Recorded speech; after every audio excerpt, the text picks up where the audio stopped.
Bonjour à tous et à toutes. Aujourd'hui, nous nous retrouvons avec le magazine Uvengo pour vous présenter une japonaise, la Versys 650. Donc, apparue depuis l'année 2005, elle reprenait le design de l'ER6 et elle était très connue pour sa polyvalence hors pair. Après, il y a eu différentes évolutions, que ce soit en 2010, en 2015, pour avoir de meilleures performances en termes de moteur, en termes de réglage aussi au niveau du châssis. Et en 2022, on ajoutera quelques assistances électroniques supplémentaires.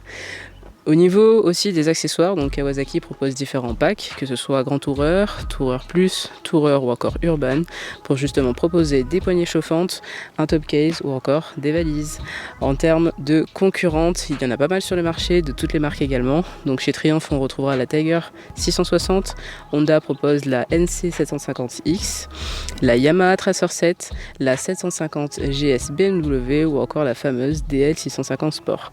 Si vous hésitez déjà avec certaines de ses concurrentes, on peut vous proposer des essais complets avec Uvengo pour la Yamaha Tracer 7 et la DL 650 V-Strom.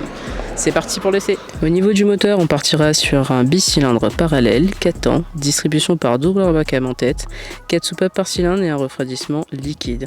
On a une cylindrée de 649 cm3 avec un alésage et d'une course de 80 x 60 mm. On a 66 chevaux à 8500 tours minute au maximum et 6,20 m/kg à 7000 tours minute. On a une injection diamètre 38. Cette Versys bénéficie du double papillon développé par Kawasaki qui apporte plus de puissance tout en ayant l'impression d'avoir une conduite souple. C'est un point de plus pour cette machine car elle apporte plus d'intuition dans sa conduite. On reste sur une transmission à chaîne avec une boîte à 6 rapports. Pour ce qui est de son châssis principal, on partira sur un cadre tubulaire de type diamant, acier haute résistance. Au niveau du train avant, donc on aura une fourche télescopique inversée avec deux types de réglages, comme vous pouvez le voir en haut, en détente et en précharge. On a un diamètre 41 et un débattement de 150 mm. Au niveau du frein, on part sur un double disque diamètre 300 mm étrié Nissin double piston.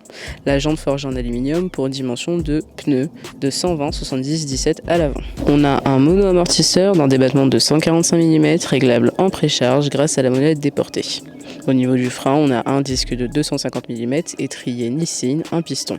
La jante forgée en aluminium se monte avec une dimension de pneus de 160/17. Sur cette version allant de 2015 à 2021, donc comme vous pouvez le voir, on a un écran qui est analogique avec la présentation d'informations essentielles, le nombre de tours minutes, la vitesse, l'heure, le rapport engagé, la jauge de température et d'essence et différents trips.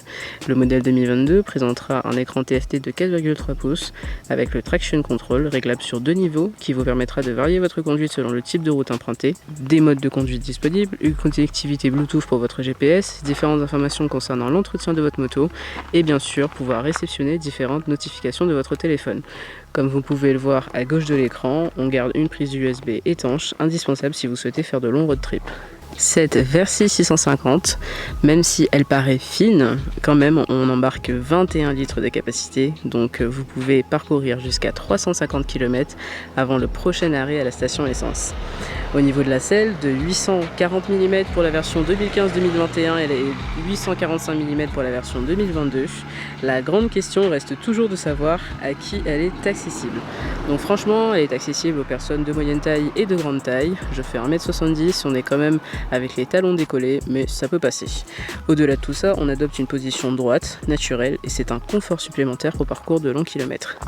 On aura une garde-sol assez intéressante, quand même de 170 mm, avec un empattement total de 1,415 mm et un poids total de 217 kg en ordre de marche. Sur cette moto, on a quand même une bulle donc, qui comporte plusieurs positions, qu'on fera glisser sur un rail, mais grosso modo, franchement, elle a un très bon aérodynamisme et surtout, on est bien protégé du vent sans avoir des effets de turbulence. Donc grâce à ces deux molettes ici, on pourra les dévisser et les faire coulisser sur le rail. Du coup en position la plus basse. On a des feux à LED sur la version 2022 et comme vous pouvez le voir à l'arrière, on a le top case et les différentes valises. Ce que j'adore sur cette Versys, c'est surtout son côté naturel, sa position qui est super neutre. On a de superbes protections, notamment face au vent, donc il n'y a rien à dire là-dessus. On peut facilement faire de longs trajets, de longs road trips sans se soucier d'avoir que ce soit mal à la nuque ou alors aux fesses aussi. Au niveau de ses concurrentes, alors je sais qu'il y a beaucoup de personnes qui souhaiteraient savoir qui est la meilleure. Bon, Je pense qu'elle est très, très proche de la DS 650 V-Strom. Après, je pense que celle-là a un peu plus de caractère et elle est aussi plus fine. La Tracer 7 a quand même un peu plus de moteur étant donné qu'on bénéficie de la technologie Crossplane, mais par contre beaucoup moins de confort, ça c'est sûr, et beaucoup moins d'équipement aussi. Donc je trouve que c'est vraiment un juste milieu de la gamme et surtout à un prix qui est quand même très compétitif. Donc n'hésitez pas à retrouver cette moto chez Bourbon Bike, Saint-Denis et Saint-Pierre. Pour terminer sur cette moto, donc la Versys 650, on aura les points positifs et les points négatifs. On commence par les points négatifs, il n'y en a pas beaucoup. Donc il y a un peu son poids, oui bon 217 kg, ça s'explique aussi par les différents surplus d'équipement, de carénage, etc. qu'on a. C'est pas forcément rédhibitoire, au contraire je trouve qu'elle est très facile à manier et surtout malgré ses réservoirs de 21 litres, franchement on le sent pas du tout. Au niveau d'un autre point négatif aussi, c'est vrai que les personnes qui adorent Kawasaki auront tendance à trouver ça dommage qu'il n'y ait pas forcément beaucoup d'évolution depuis l'année 2010, c'est vrai. Mais elle a pas mal de points positifs, notamment du coup au niveau de sa finesse, elle est très compacte, elle est très maniable. Aussi maniable que la DS 650 V-Strom. D'ailleurs, ce qui est assez étonnant, c'est qu'on reprend un petit peu le même caractère moteur et la même sonorité, assez bluffant. Au niveau de sa selle aussi, super confortable, que ce soit au niveau du côté conducteur que côté passager. On a sans doute peut-être un peu de mal à essayer d'attraper les poignets, mais bon, ça c'est pas forcément rédhibitoire non plus. En termes de moteur, on retrouve exactement la V-Strom, vraiment avec une bonne relance, pas mal d'attaques aussi. On peut adopter une conduite assez sportive comme une conduite souple. On est sur un bicylindre, donc on a vraiment un gros frein moteur, et ça vous le savez, c'est quelque chose que j'apprécie. Au niveau des étriers aussi, Nissin, écoutez, ça fait vraiment le taf, proportionnel au moteur, on se fait pas peur. Je m'attendais à avoir un peu plus de transfert de poids aussi par rapport justement au réservoir qui est plutôt vers l'avant, mais finalement assez surprise, vraiment il n'y a pas de transfert de poids, la fourche réagit bien et n'oubliez pas d'ailleurs elle est réglable, donc pas de défaut de châssis ni à la reprise d'accélération ni aussi quand on freine. Au niveau du balancement aussi c'est tout à fait intéressant, on a une jante aussi en 17, donc je pense que ça doit aider.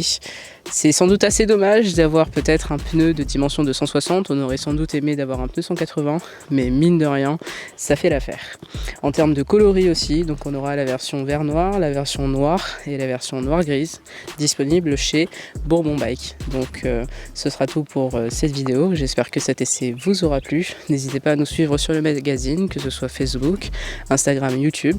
N'hésitez pas aussi à commenter si vous avez cette moto, ce que vous en pensez, faire part de votre expérience justement pour aider les futurs acquéreurs. A bientôt sur Uvengo.